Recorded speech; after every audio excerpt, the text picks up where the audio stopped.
1935, the Lions win the NFL championship. The Detroit Tigers take the World Series. The Red Wings bring home Lord Stanley's Cup. Joe Louis begins his rise to world domination. This transforms the Motor City into Detroit, City of Champions. And we're off yet again. Detroit, Episode 3, man. City of Champions. I'm Jamie Flanagan. Charles Avison. And Charles, I want to thank you for taking the time and doing this. This was my crazy idea, but your amazing information. This trilogy of books, Detroit, City of Champions. Again, I'm not trying to make an infomercial about the books. Go buy them. Well, I want to stop you right there and thank you, Jamie, because it's an opportunity to do it. And I mean, you guys have a awesome studio here. Oh, thanks. It's great. I just appreciate the opportunity because it really is one of the first that I've had to really bring this thing out and talk about, dive deeper into the story. So I thank you. So, and that's just what we're doing. We're just talking about it. And we're just, because you are just this wealth of information and knowledge combined. How many pages between the 3 books and the screenplay? How many pages are there? There's about you said 1,000. Yeah. I'd say 2,000. 7 years of research. Yep. And just facts upon facts and photos and letters and articles and things you've gone through. And we're not working off of notes. We're just working out of your brain here. And because you were like really upset before we got going. Yeah. And you're like, I missed that. I misquoted something. And what did you say? Well, it's like, I forgot if it was episode 1 or 2, but yeah. I said that the Lions had won 2 championships in the 1950s and that the Red Wings had won 3. And it's actually 3 and 4. The Lions had won 3 championships. The Red Wings had won 4. Okay, right. And so it was like, it's one of those things like, if I make a mistake somewhere like that, and sports fanatics are going to pick, absolutely, absolutely. And well, should they? You know what I mean? Yeah. Well, should they? And so, so we get something again, but we're just having a conversation. Yeah. And you're not reading out of the books. I know, but it's crazy because I've said that I've used it at the art shows and stuff a million times. And it was like, I was listening back. I was listening to the show and I go, how the hell did I do that? Oh my God. Like, I can't even it's almost automatic. I've said it so many times. Yeah. It was a glaring error. And so, all right. I admit my mistakes. If things like that pop up, yep. Go to the website, DetroitCityOfChampions.com, and send all your complaints there. Charles is just dying to hear them. Yeah. Tell us how wrong we are. Yeah. But if I see something, I have no problem with it. So we'll see. We might circle back, and because again, you're just telling me these stories, and so if we fumble on a fact, and we catch it later, or somebody helps us catch it. Yeah. I'm all about learning too, and I've learned and grown from these own stories. Like I've seen other perspectives on different things, and kind of I think really that's a lot of things about life too. Is like being open to admitting you're wrong about something, and only really if you're open to possibility. Just and this with everything. That's the definition of learning. Like you're not born with knowing everything. So if you're open to it, saying, hey, I see something from a different perspective, and I can alter the way you see something, you learn and grow, and I think that's really like the definition of learning. But in this case, it was already a lesson that I knew. And I made a mistake in saying it. So we'll catch them when we fumble. We'll catch them and we'll correct them.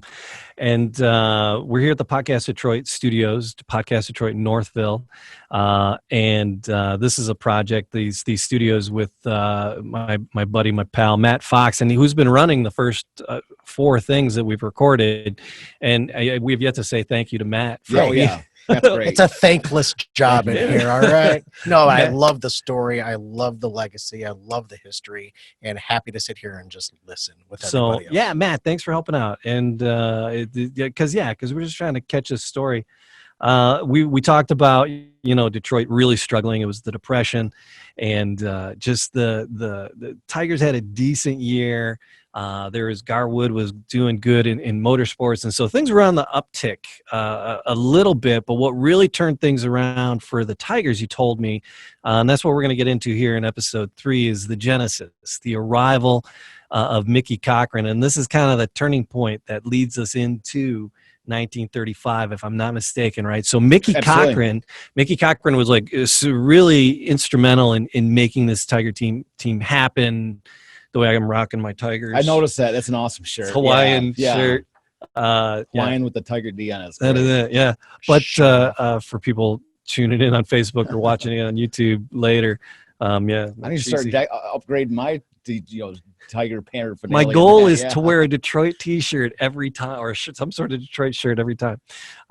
So we're 3 for 3. Yeah, excellent. I may have I've some actually repeats. got City of Champions shirts. Maybe I'll start bringing some of those that we can actually like uniform for the show or something. Yeah, we're in. But Mickey Cochrane, he was really, it was the turning point, and just for the Tigers. What can you tell me about Mickey's career before? Well, I actually wanted to lead off as kind of a little bit of a sort of surprise for you because because every time I've mentioned Iffy the Dopester, you get excited. He's got a great name. I love it. I love Iffy the it. Dopester. Yeah. And so and I did too. Like I grew up as a kid just reading newspapers. Every once in a while, back in the late 90s, I would see an Iffy the Dopester section in the Free Press or News. And I always thought it was cool. And I wonder now that if it, I just look back on that and I wonder if it was somebody writing that, like, you use that original Iffy the Dopester who was in the 20s and 30s, and his name is Malcolm Bengay, and he was the sports editor of the Detroit Free Press.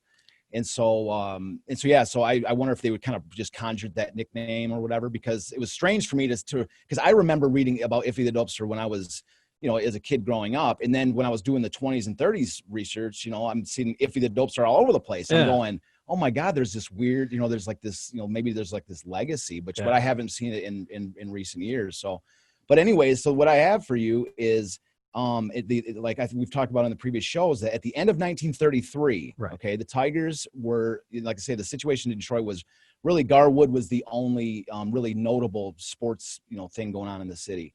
And the Tigers were, fan favorites, but at this time they were dreadful for many years in a row.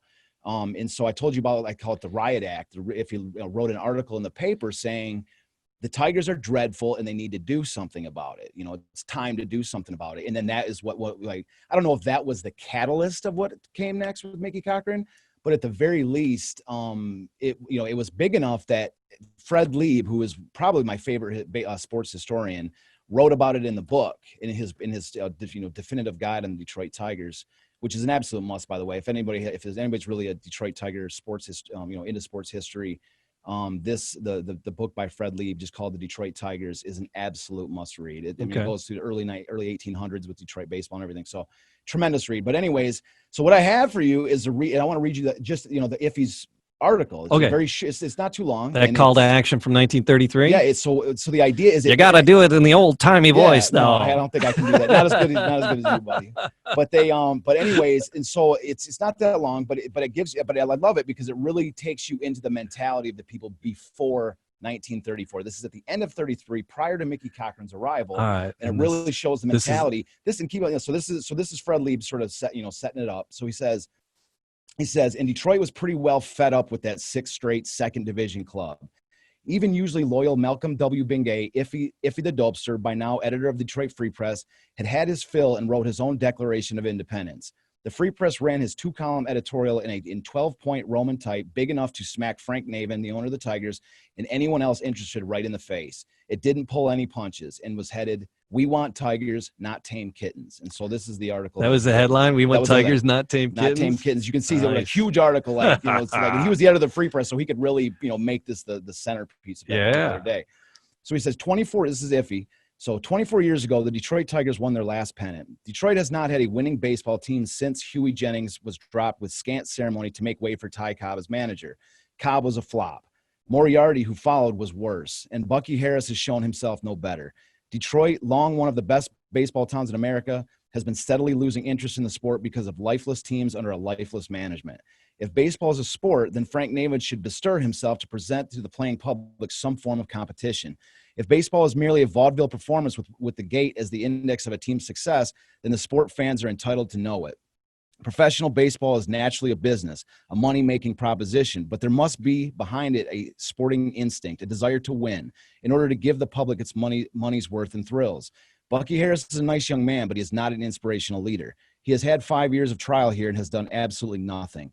If he had been as good as he had been touted to be, Foxy Clark Griffith would not have dropped him. In essence, he was fired, and he wouldn't have been fired as a manager if he was really good. Washington, the team that canned him as a manager, is at the top of the league. Detroit is doomed, as usual, to the second division. It's up to Mr. Navin to show some sporting blood, to take a gambler's chance, spend some money, get in aggressive leadership. Yes, professional baseball is a business, but it must also be a sport in order to survive. The Tigers have not shown the old fighting spirit since Bill Yawkey died and Huey Jennings was given the gate.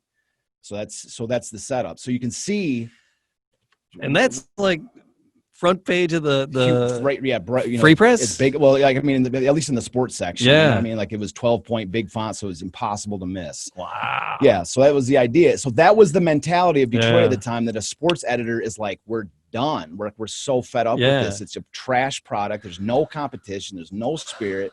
There's no life. Middle of the Great Depression. You know, they acknowledge the fact that Detroit was a baseball town up to this point, but but the product is trash. You see, I mean, there's a lot of commiseration going on right now with that and the feelings between our professional teams right now. Sure. The state of our economy right now. And well, that's why I think this entire story really does tie in with the modern day Detroit. I think there's a ton of parallels, and it was kind of how I wrote the screenplay for the movie, was to show, you know, I actually, you know, it left room to do like a dual story between the struggles of, you know, kind of now and then the struggles of, you know, back in the Great Depression, because there's a ton of parallels between then and now. And then, and if there, and this is what I guess one of the things that I love about the story is, if there is parallels from back then maybe we can sort of follow some of the examples that they did that like led them into the golden age of the 1950s. You know, you see what I'm saying? Like, I mean, what can we, you know, maybe there's something that, you know, things that we can learn on this. So again, you know, if he made that declaration, and Navin, because you told me that he was one of those owners this was his thing. It wasn't like someone with a lot of other money with a secondary baseball passion. This was his business. Exactly. And so what do you think that lit the fire under him to make that investment in bringing Mickey here? I think, like, you know, it was never acknowledged by Navin, but what came next, I mean, certainly it wasn't lost on Navin. You know, he couldn't have been completely, but, you know, I think one of the elements of this is that, you know, it really does represent, like, maybe he did because, you know, what happened next was huge. It was so big. I mean, is it just a coincidence that, like, I mean, I forgot the exact date off the top of my head, but it was just a month or so later that Navin makes the biggest move he's like ever made. I mean, there was no move bigger in his entire career. I mean, they got Ty Cobb, but they also got him as a youngster, and he developed with the Tigers. But there was never like a free agent acquisition bigger than what Navin did just a month or so later. So, you know, at the very least, it wasn't lost on him that he needed to do something, and maybe, you know, something like this may have been that trigger thing that said, okay, now's the time. I got to do something, or I got to do something else, like leave the team, like try to sell the team or something. Thankfully for us, it was Mickey Cochrane. Yes. And so now Mickey, you're so fine. You're so fine. All right, sorry. I live my life through song lyrics and movie quotes. Stop but Mickey Cochrane, I'm 12. I know. Man. All right. Tony Basilin out here. But so Mickey Cochrane. Got it. Where's that gong, man? Hit the gong. I know. You got to hit that gong cymbal ready to go when he hits that. So Mickey, his career, he was playing for quite a while before he came to us. Absolutely. So how important was his career before us? What do you know about it, Mickey, before Mickey Detroit? was one of so there's, back in the 1930s, you had, you know, really three of the biggest catchers, three of the best catchers in baseball history played back in the 1930s. I mean, there's really not that many catchers in the Hall of Fame. I think off the top of my head, and it's like 8 or 9 catchers in the Baseball Hall of Fame, and 3 of them are from the 1930s. Okay. And so you have Gabby Hartnett for the Cubs and then you have Bill Dickey for the Yankees, who was just one of the absolute legends, and then Mickey Cochrane of the Philadelphia Athletics. Those are your three, like, just the best catchers in the game. And Mickey Cochrane had been playing for the Philadelphia Athletics for 9 years at that point. Wow. Yes, and so he was I actually wrote this one out, so I get this wrong. Yeah. But he was the 1928 MVP. He started, his first year was 1925. 1928 MVP, and he was the heart and soul of the Philadelphia A's that went to the 1929, 30, and 31 World Series, 3 straight World Series in a row. They won the first 2, they lost the third. But he was like, I mean, he was considered by everyone in the game as elite. I mean, it doesn't get any better than Mickey Cochrane. He is an elite catcher, and not just because of his performance. He was an incredible offensive catcher, tremendous defensive catcher, and he was also, I mean, like of that rare breed that is they just say is like a born winner. Like he does like that, like he would do anything to win a game. Like, I mean, anything. And so, like, I mean, in the same cut from the same cloth as like a Ty Cobb, you know, which is just intense to the extreme and does not settle for anything less than victory. And so to have something like to have him come in was huge. Yeah. So now these ball players of the time, because what professional athletes make today is usually pretty ridiculous money. Sure. Were they making good money, ridiculous money? Did they have other jobs, generally speaking? It varied. You know, it varied. There's not, in the 30s, I don't think there's really a definitive blanket over all of it. You know, all the players, and really even to this day, you know, really even now, there's no blanket. Because I mean, the major league, if you're, you know, a lot of times people, you know, think professional baseball players, and right off the bat they go, oh, they're super, you know, wealthy players. Yeah. But the problem for this is that, you know, in professional baseball, it's, you know, minor league players that are coming up through the chains, unless they've gotten like a huge draft signing bonus, right. Their actual monthly wages are pathetic. I mean, they're absolutely horrible. And we talk because here in Metro Detroit, we got that Jimmy John's Field now, and one of my students started a podcast, and he's like a sports nut, and he had brought in a couple of those players from those smaller those teams.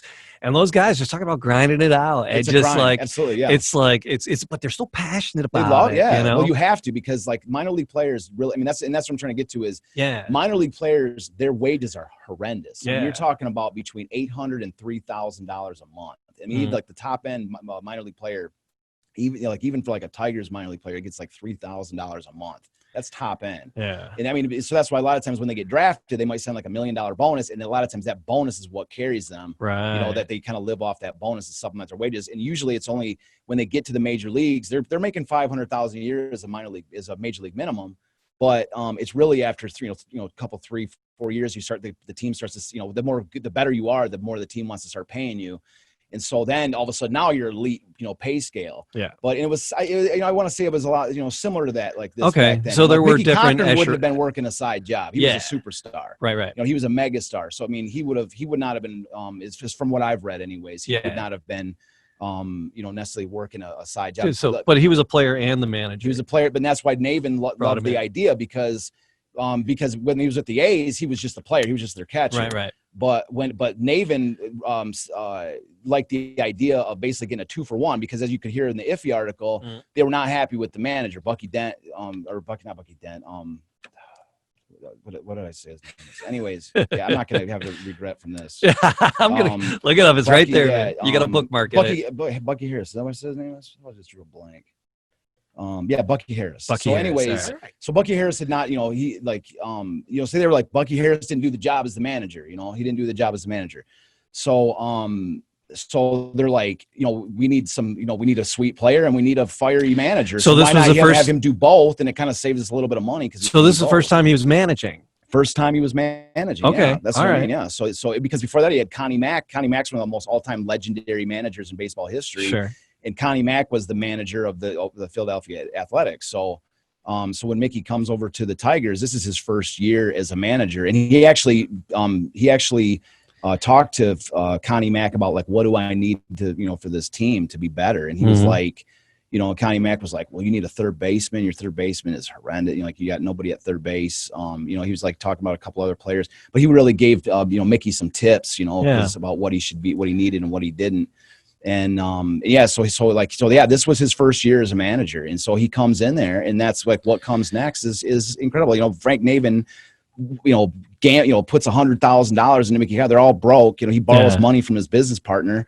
And this is about $2 million in today's money. It's huge, easily. But yeah, like, you know, like I say, you know, it's like if we say $2 million today, and, you know, if we convert it to today's game, $2 million isn't, you know, much in the world of baseball now. Yeah, but that was like, but at the time, it was just mega money. Yeah, it was huge. It was a huge deal. Yeah. In the middle of the Depression, that's just crazy. Yeah. And so, all right, so Mickey's coming here, and I love the pointing to the center field fence almost. Yeah, that's exactly in one of the early press sure. conferences. Was this before when he just got the job or the beginning of the season? Well, I've got 2 quotes. I can read them both. Just I love. What do you got? I can sit here and say that Mickey did it, or I can read from the people that from that time. And the first one is right off the back of the second book. Right on. Right off the back. So this is Bud Shaver, who doesn't get a lot of attention. I mean, he's really almost a forgotten Detroit sports writer. He was a writer for the Detroit Times. He was the MC of this Champions Day.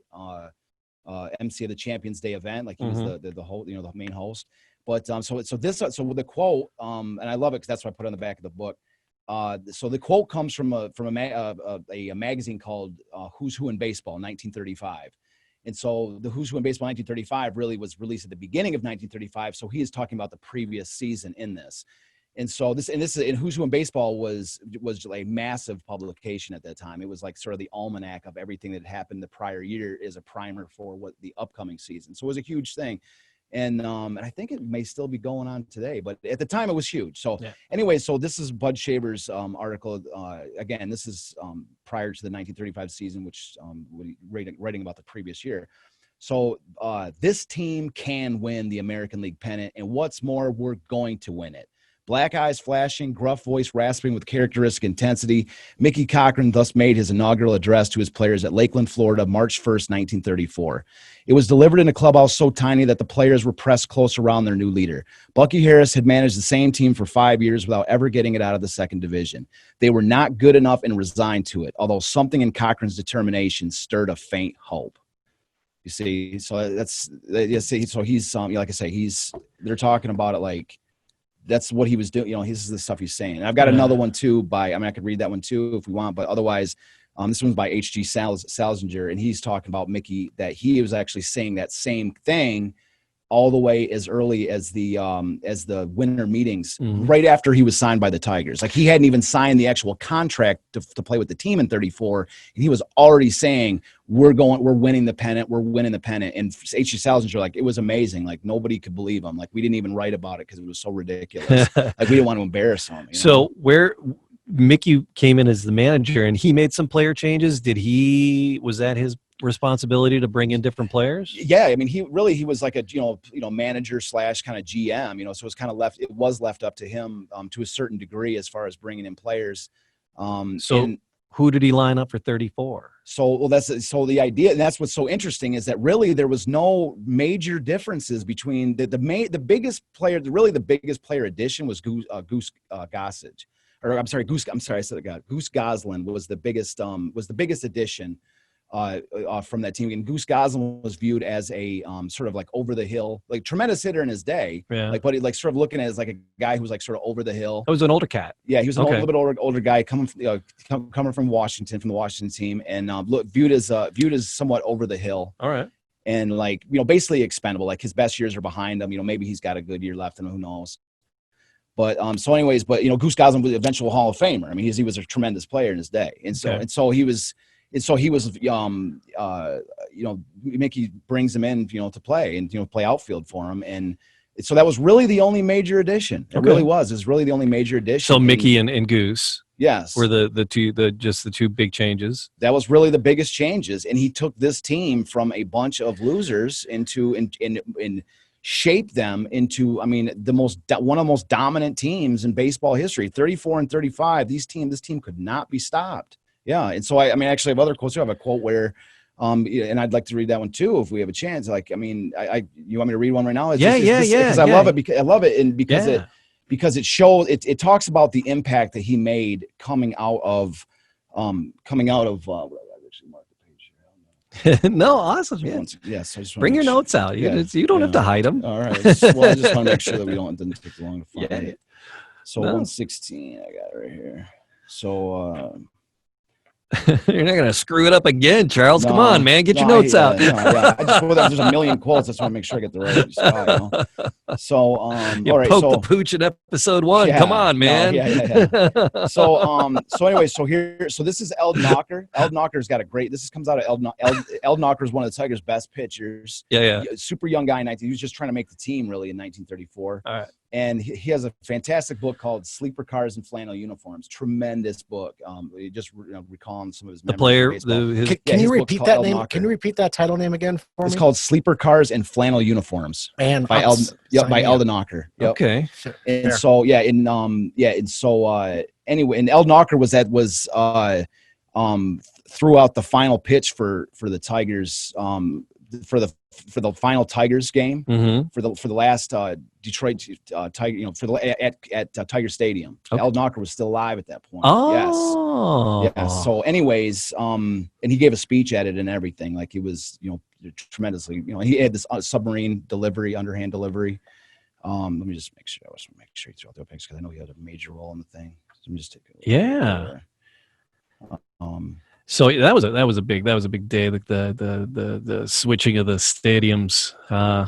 Definitely exactly changed the vibe. Yeah, of I things. actually have this quote right here where he says, he said, this is Eldon Knocker, just a little bit, I guess, of a sidetrack. So he lowered the flag for the final time at Tiger Stadium, and he says, "Brad, take this flag to Comerica Park, your new home, and take with it the boyhood dreams, perseverance, and competitive desire it takes to become a Detroit Tiger. Never forget us, for we live on by those who carry on the Tiger tradition and who so proudly wear the Old English D." So you see, like he was a huge. How old was he component. then? He had to be. Yeah, it is. Yeah, it is. I'm not sure about. Yeah, he had to be. But yeah, really kicking it. All right. So I believe he threw out the opening pitch, Jamie. I don't want to. Well, you brought down the flag at the end very of the least, thing. he brought down the flag, but I'm pretty sure that he also threw out the opening pitch. So, anyways,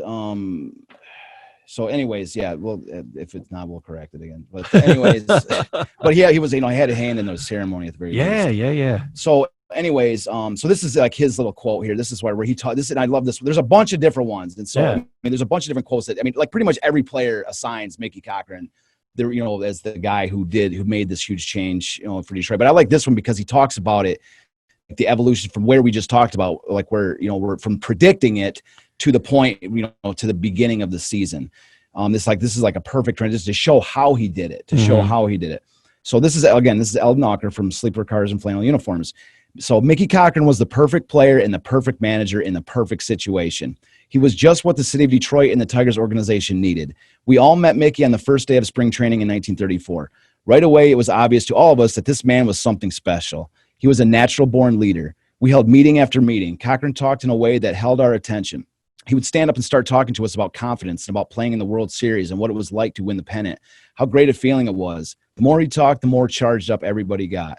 A few weeks into spring training, he stood up and said, "We've got a ball club here that can win a pennant. I know. I've played for pennant winners, and I'm telling you, this ball club is as good as any ball club I've ever seen." At first, we didn't know what to make of that, and we're looking at each other thinking he must be crazy or something. We thought of ourselves as just a bunch of young guys who had all finished the middle of the standings, and now he was comparing us to the A's of Al Simmons, Jimmy Fox, and Lefty Grove. At first, we thought, "What the hell is this guy talking about?" But by the end of the meeting, we started believing it. We started believing, and we started playing like we believed it. We played those exhibition games as if they were the seventh game of the World Series. We held nothing back. As a team, we took on the spirited personality of our manager. When we went to New York for the first series of the year, Mickey had us all fired up. He told us not to speak to any of the Yankees. He told us to get mean. "We're not here to make friends," Cochrane told us during a clubhouse meeting before the series. "We're here to whip the hell out of them." For him to talk with such confidence when the opponent was the Yankees gave us all a belief in ourselves we had never experienced. That's when we knew we could win the pennant. 6 of our 8 regulars batted .300 or better, and we finished the season with a .300 team batting average. It was Cochrane, not triple crown winner Lou Gehrig, who was voted most valuable player of the American League that season. 1 year after winning 75 games, we won 101 and finished 7 games ahead of the second-place Yankees. Mickey carried the fight on the field by the way he ran the bases, the way he blocked the plate, and the way he battled pitchers with a bat in his hands. He always kept the bench going, always made sure everyone who wasn't playing in the game was into the game mentally, emotionally, and vocally. So you get an idea that you can see how bringing him in there. Auker's like, we're just a bunch of young guys who were all, finished like, in the middle of the standings. Who are we? And Mickey comes in there and says, "We're gonna do it. Yeah. We're going to do it." And it's like, it's like quote after quote after quote after quote is just players talking about how, what he said to them. Hank Greenberg. All these guys, they're sitting there talking about just how big it was that this guy comes in, and it was this belief. It was this like, it wasn't like that we are going to do this. You see, and it was like, and that's really, it's like one of my favorite components of this entire City of Champions story, that you have this, that he comes in here and just says, we are going to win, we're going to do it. And he puts himself out there, and it was just, this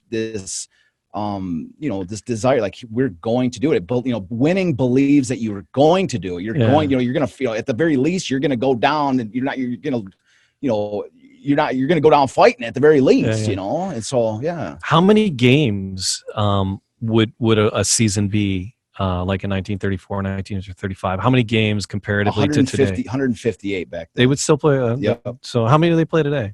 162. Okay, so I mean, that's so it's just a handful, just a few shorter. Yeah. Well, not this year, but yeah, not this year, sure. But sure. Okay, so there was 16 teams back then, so 8 in each league. So they play 150 games. At what point 158 games?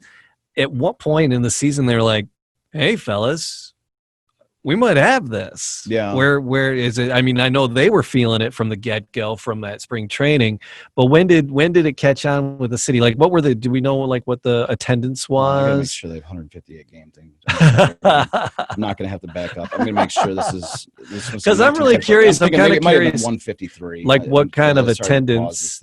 What 1934 Tigers record? Hold on 1 second. Yeah, and then but I'm just kind of curious. Like, what kind of attendance did games have, like in the? It just varied by the team. In 33, no, I mean like the Tigers. I mean, what kind of attendance did they have in 32 and 33? And then dreadful. How did attendance, change? I got it wrong. I did get it wrong. So it's 154. Okay. 154. So I'm mistaken again. I'm glad I caught it. I don't want to pause it the next episode. Like, so we're going for accuracy here as much as possible. Yeah.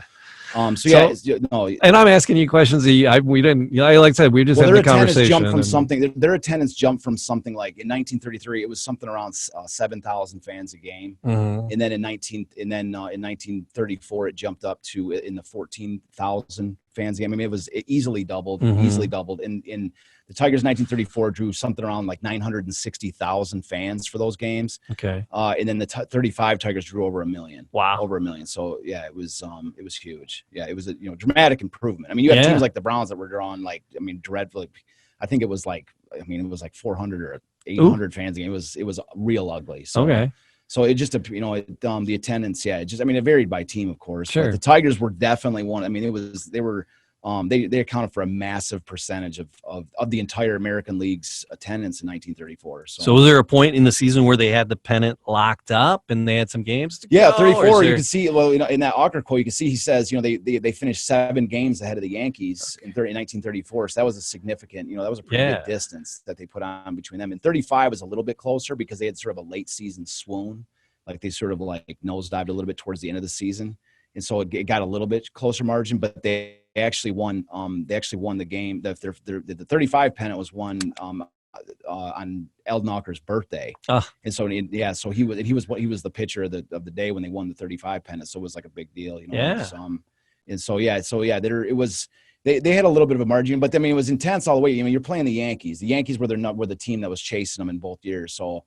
You can't, it's never really until it's mathematically over. I mean, you cannot sleep on the Yankees. I mean, my God. So, all right. So Mickey Cochrane, he impacted everybody. What's somebody else that he really moved? You said there was another quote you wanted to share from someone else he really motivated. Well, there's just a ton. I mean, like I say, it's just, there is a couple more quotes that I've got here. I guess it kind of depends on sort of, I've got a quote that kind of shows, Mickey's the kind of spirit, like it's actually like captures a moment in time of a play. I can read this too.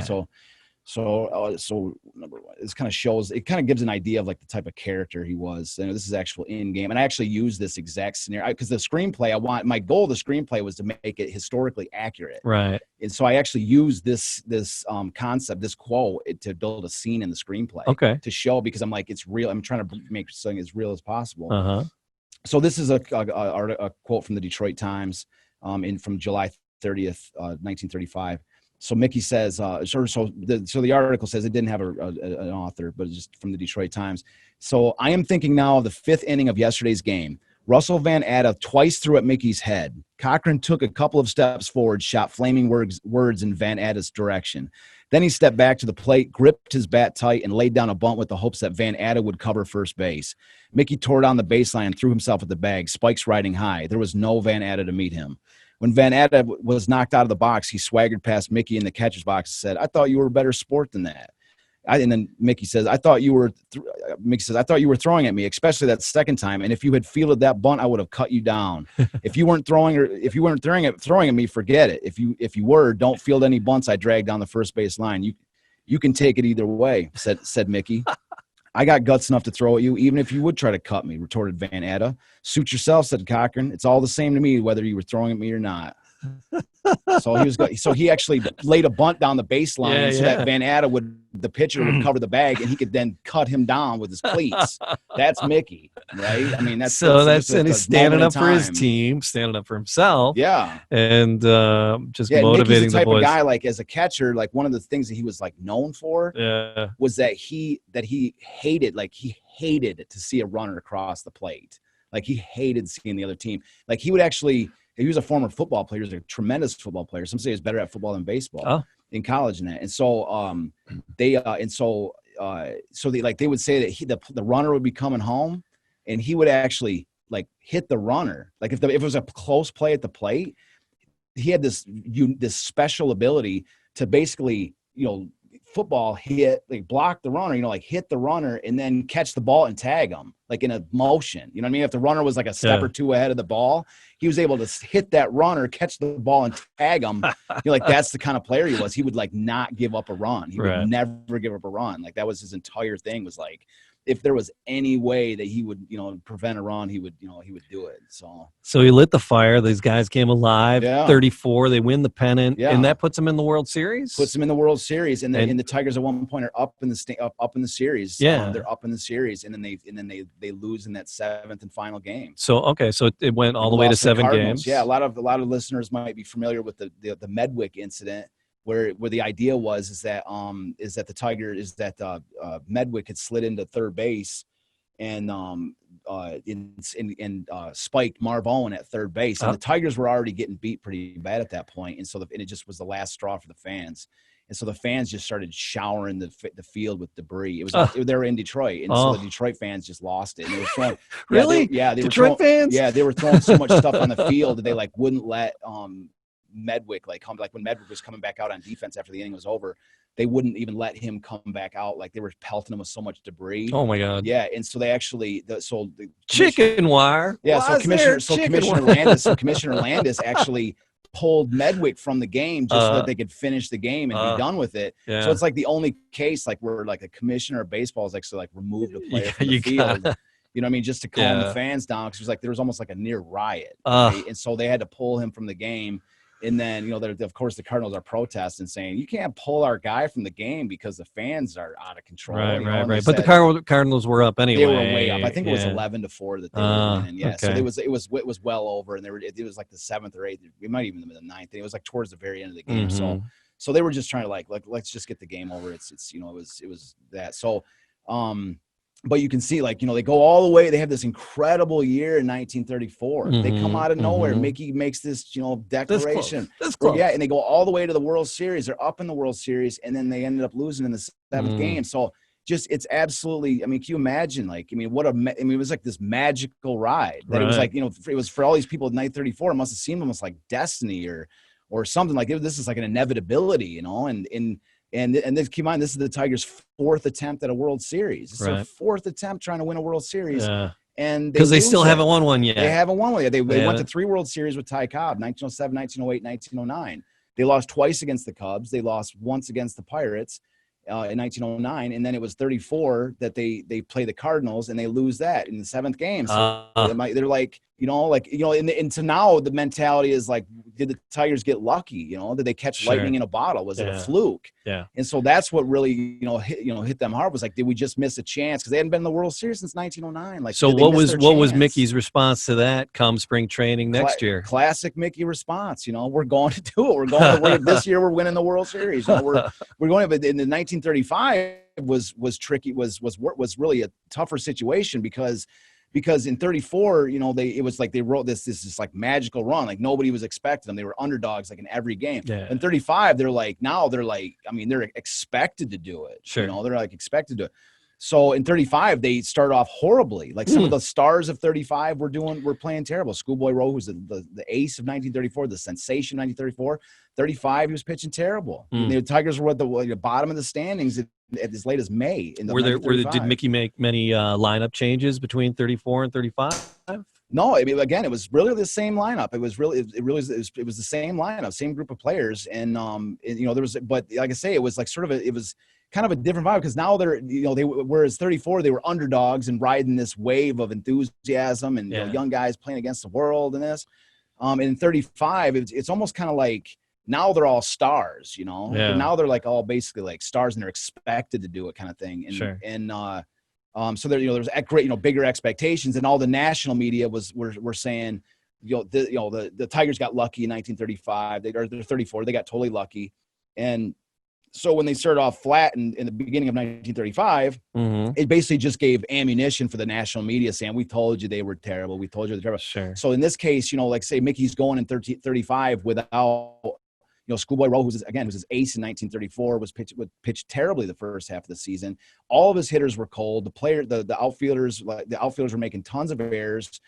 This incredible outfield in 1934, it was just like fumbling the ball over the place in 1935. And really the main guy that was carrying them, the entire first, even Mickey was playing terrible. Mickey was playing terrible in 35. And so that's why. So 1935, the beginning of the year, is Hank Greenberg. Hank Greenberg, this is a superstar slugger whose name is on the wall of Comerica, and who's one of the greatest first basemen players of all time, legendary.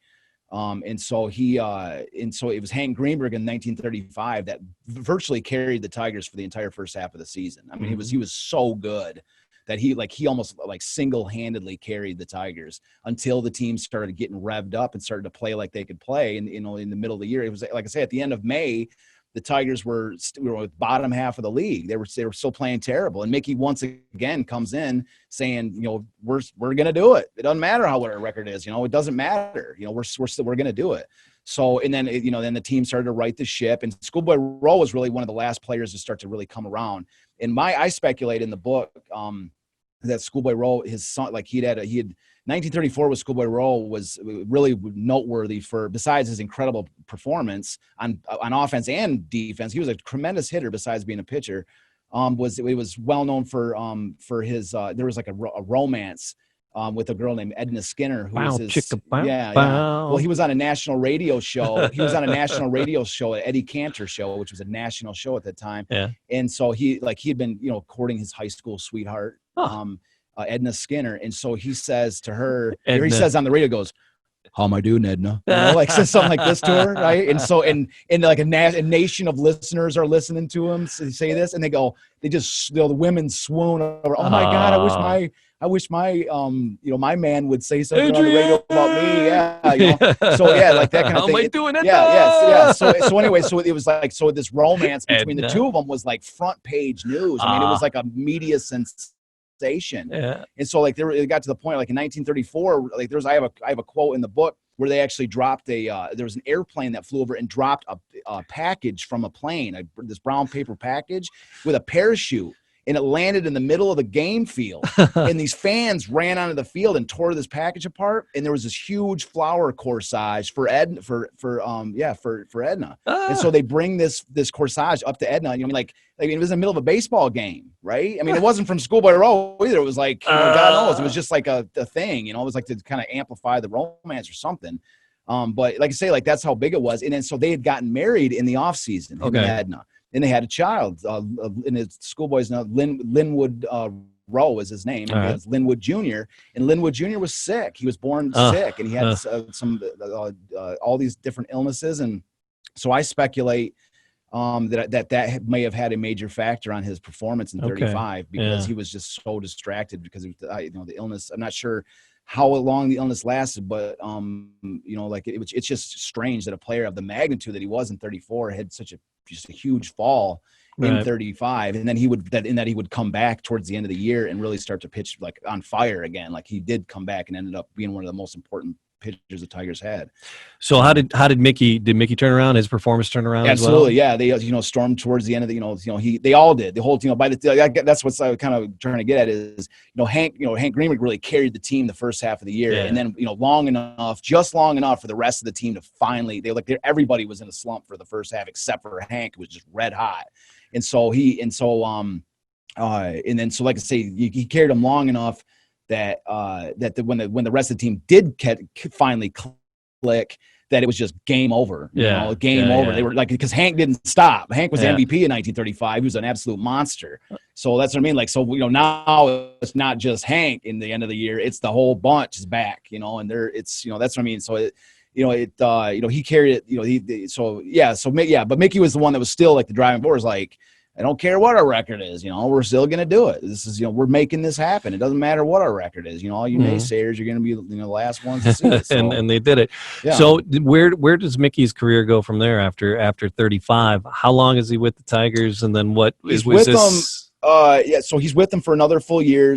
I believe he was injured in that third year with the team, and then he had another half season where he got hit in the face by a baseball, and so he was over. It was over for him. He tried to come back as just as a manager, and he was just not all there. I mean, it really messed him up, and it's really kind of sad because one of the best there's a great this baseball movie which I really enjoy. It's Ty Cobb, and movie called Ty Cobb, and what's his name?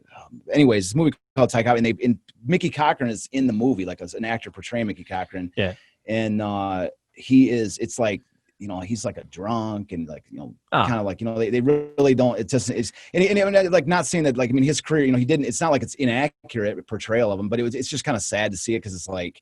There's never really been a movie. I just think that Mickey Cochrane is one of these characters, one of these players that, his name, he was a Hall of Famer, and, every once in a while, his name is sort of referenced to different elements of baseball. It's not like he's been like forgotten, necessarily, but, sure.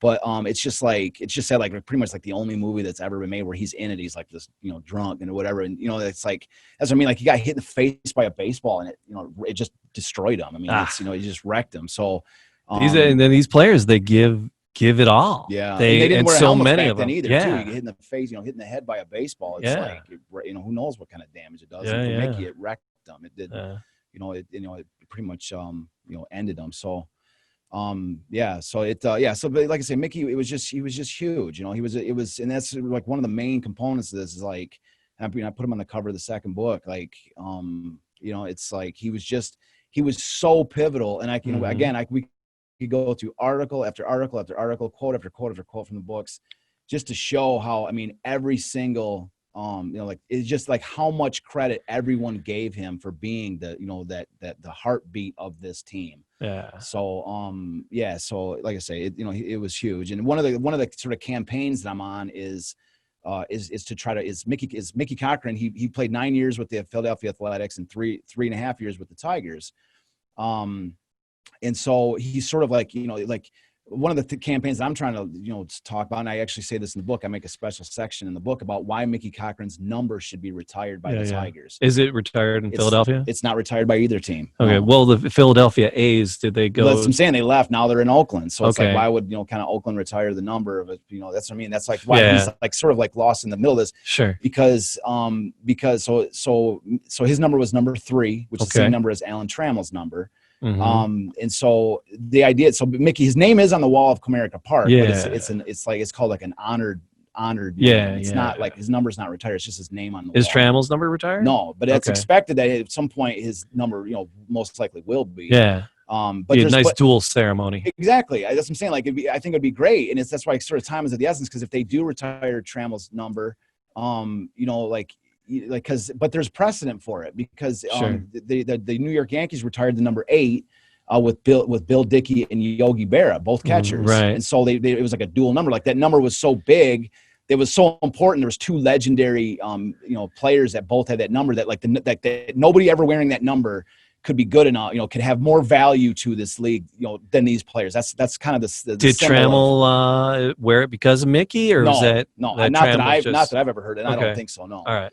But that's what I mean. But how cool it would be that, like, between the combinations of Trammell and Mickey Cochrane, like no combination of players will ever have an impact on a team like these two did, And so, but one of the main arguments, this is kind of what I wanted to get at, is one of the main arguments against retiring Mickey. Not that there's been some big media argument about this. Yeah. There's never been really. It's just nobody talks about it at all, and that's where I'm trying to begin the conversation about it, because one of the main requirements usually for retiring a player's number is that they played the majority of their career with a team, right? Like at least the majority, or if not all of their career with the same team. Yeah, but come on, 1935. But I've got the magic, the big thing that that flips this case, because Mickey Cochrane, when he went into the Hall of Fame I got the number written down right here. He went in the Hall of Fame in 1947, right? And so when you go in the Hall of Fame, you have to pick a team to represent when you go in the Hall of Fame on your baseball cap. Yeah. Can you guess what teams he went in the Hall of Fame wearing? He's a Tiger. He went in as a Tiger. Okay. He played, and the player gets to pick that. The player gets to pick it. So that's what I'm trying to say. So let me just lay out the two credentials for the two teams. I'm done. I'm in. You have 9 years with the A's. Yeah. He won an MVP. He went to 3 World Series, won two. And so 9 years with his A's team, played with the Tigers for 3.5 years. He went to 2 World Series, won one, and an MVP. So statistically speaking, it's a no-brainer he should have gone in as an A. No-brainer. Yeah. So why would he go? So like that's what I'm saying. He went in as a Tiger. That's how special those years were for him. And so I guess what I'm saying is how can his not inclusion for his retirement number be based on his lack of years with the Tigers, when he himself disregarded that whole concept and did eternal glory for the Detroit Tigers by choosing them as his Hall of Fame. You see what I'm saying? Like that's really the anchor of my case. Let's get somebody on the phone. Yeah, that's what I mean. Like that's why I'm glad to do this show, is a chance to bring these cases out and say I'm forwarding this episode to people. Well, that's what I mean. And that's what I'm saying. And a lot of time, it's Charlie Gehringer and Hank Greenberg are both players from the 34 and 35 Tigers, and both of their numbers are retired, which is great. They deserve it. Absolutely. But I'm just saying, like Mickey, man, I'm telling you, like a lot. I mean, like there's a bunch of different stuff you can read on him. My book, I do a nice little, summary, I think, of him in 1934 and 35 and how he got there and everything.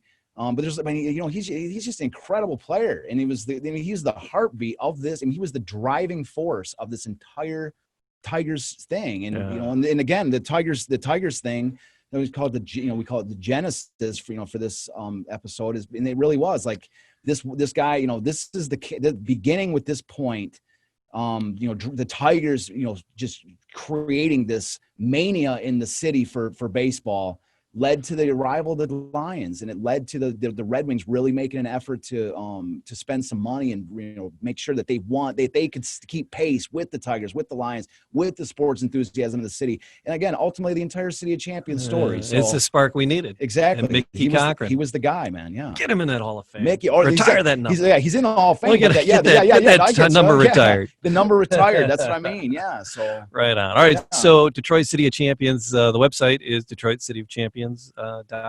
.com, and the books are available there, and then again there's tons more on Mickey's story in there. We can only skim the surface really on these.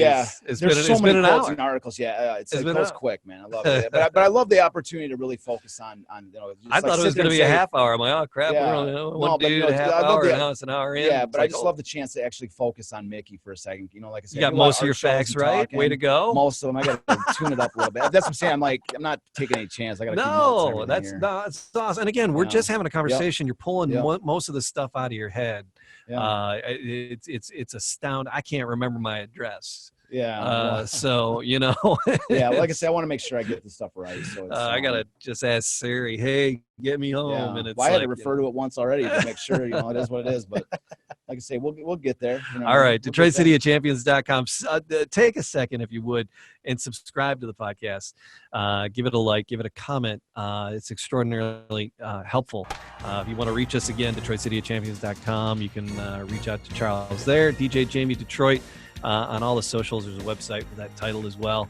Podcast Detroit, all the socials and all that. next week, more of it, right? We're gonna I jump. forgot to even look at the what's the next episode. It's Bad News Bears. Yeah, I call it the Bad News. We might $19.34. have to change it. I call it we call it the Bad News Bears because because it was like that kind of bunch. Like they're totally unexpected. They have a ton of characters. Right now it's Bad News Bears. Let's see. We're gonna do an overview of the 1934 team. Yeah, that's the idea. Yeah, in the next episode, and so many, and we're gonna dive into the other individual Tiger players too. A couple of the other ones that were really instrumental. Yeah, no, that's what I mean. There's a ton of dynamics between them. The Tiger players. It's a crazy bunch. That's why I like the Bad News Bears is kind of like the header of this episode because it really gives you it just like I say it kind of conjures the notion of like how these players. I mean, they were a tremendous team, but they were a bunch of characters. They were just a rollicking, fun-loving bunch that were. I mean, some of these guys hated each other. They loved each other. I mean, we'll get there next week. Yeah, it's gonna be fun. Yeah. Right on. Yeah. All right, Charles. Thanks, man. All right. That's it. Detroit City of Champions. We'll do it again next time.